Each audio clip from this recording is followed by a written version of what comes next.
Good morning, everyone, and welcome to the PivotBoss Pre-Market Report for Monday, September 25th, 2017.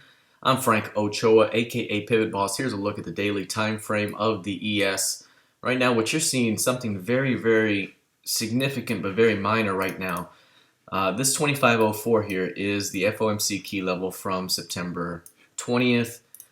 Initially, price has gone off and been holding below it. Here this morning in overnight trading, you see a pop up into that level, and you're seeing another defense by bears and a rejection. So you're seeing initial weakness away from that level. A return is also seeing weakness and selling pressure. You're also seeing here a failed new high beyond Friday's high, where price has popped above that high and is seeing initial rejection. Those are initial signs here that we may see a continuation back toward 2480. Maybe even back toward the previous month's close here at around 2470. So right now, initial signs are pointing to a little bit more weakness here. You have multiple day lows here, and those are where the stops are. If price starts to break through those recent lows, you may see a stop run, then you may see more weakness back toward this zone. Right now, we're still inside the range. It's still inside the range. No breakout just yet, but initial signs here are showing weakness, a failed new high. That could put some pressure on downside stops below. Recent lows could trigger additional sell stops into 2470 to 2480. So that's going to be something to watch. Now, you also know that bears have been defending that level. We know stops are above it. But right now, bears are controlling this pivot at the moment. And any failure down here to get going, say they break down below those lows and there's a rejection, then there might be an additional wave up at some point. But right now, all signs are showing bears leading this this defense off of this area. If you look at the intraday time frame really quickly here, you'll also see the quick pop up that was seen in overnight trading here. Boom, this thing pops up and then it hits right on that FOMC key level, fails, and then here's some micro absorption off that area and then a drop. So right now, just signs are showing some initial signs of weakness here, and we'll continue to watch for any signs of stops getting run below 2490 here. All right, let's take a look at crude oil. Let's bring this back up to a higher time frame. At the moment, crude oil is showing some strength here with a big rally through 50.78, 50.80, which is the previous session's high. You can see right here, one thing we talked about before is that crude has been stuck at these highs, hasn't really been rejecting, hasn't been really moving, but we did know that 52 is the next key level above. It's a CLVN in the composite profile, and right now we're seeing an upside break, and this is the next likely target here as this thing continues higher. So right now we're trading 51.30. We could see much more strength here into 52s, and perhaps even as high as the CHVN above. That's 52.95. So this thing continues to show strength. We've seen it continue to push higher. Every pullback has been defended, but it really hasn't continued over the last several days. So this could be the breakout that starts this thing higher. So right now we could be looking at more strength toward 52s and perhaps as high as 52.95 over the course of the week. All right, let's take a look at the intraday time frame really quickly here. We have a kind of a unidirectional trending market going on in crude. Very bullish. Look at this advance here. This is a 512 tick chart. Look at R3 here. This is the third standard deviation of VWAP. So this is VWAP.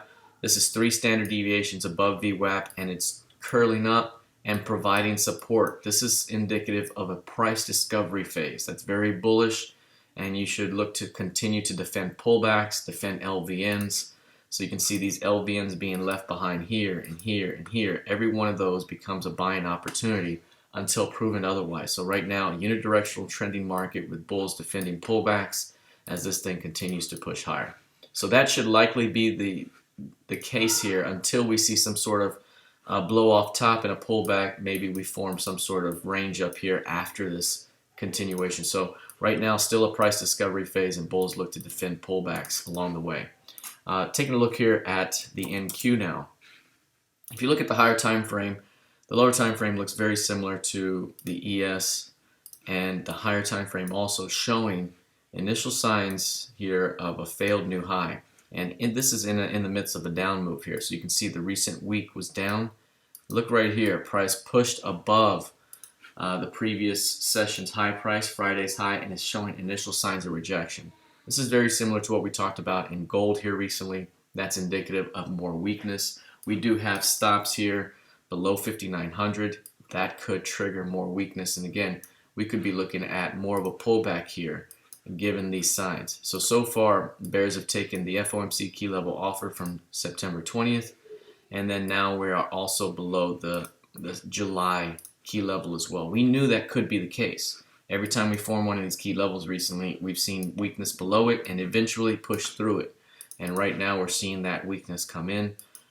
Failed new high could be a signal here that stops could be run below 5,900 soon. If so, we could be looking at more of a pullback, perhaps as low as recent support here at 57.60. That could provide the next big buying opportunity. So again, short-term signs of weakness at the moment, but still inside the range. So stops need to come out below 5,900 for this situation to really come true. Now again, we are in a continued overall trending market. So even if this thing does pull back, it's still a buying opportunity on a longer term basis until proven otherwise. We have to really violate some of these major support levels down here, like 5,500, for this thing to really change direction. So even if this is a short-term move downward, I'd still be looking for a longer-term buying opportunity for another wave higher. Right now, the wave is down, at least short-term, especially if 5,900 gives out. But on the whole, this thing is still trending up until proven otherwise. Lastly, let's take a look at gold futures. Gold here, this is something we talked about over the last couple of weeks. We started right here on this failed new high, saying, hey, this could be a buying opportunity, but this failed new high is not good. Led to two-day weakness, another failed new high, boom, another failed new high, boom. And so you're seeing that pullback just continue to take place here. We're now holding around 1,300, right back at that major pivot. After this drop here, we're still seeing overall signs of short-term weakness, and we could continue back toward composite VPOC, which is 1253.60. So right now, any bounce could still be a selling opportunity back toward value. All right, that's it for now. Let's see how this thing plays out heading into the rest of the week of trading. Good luck, trade well, and happy Monday.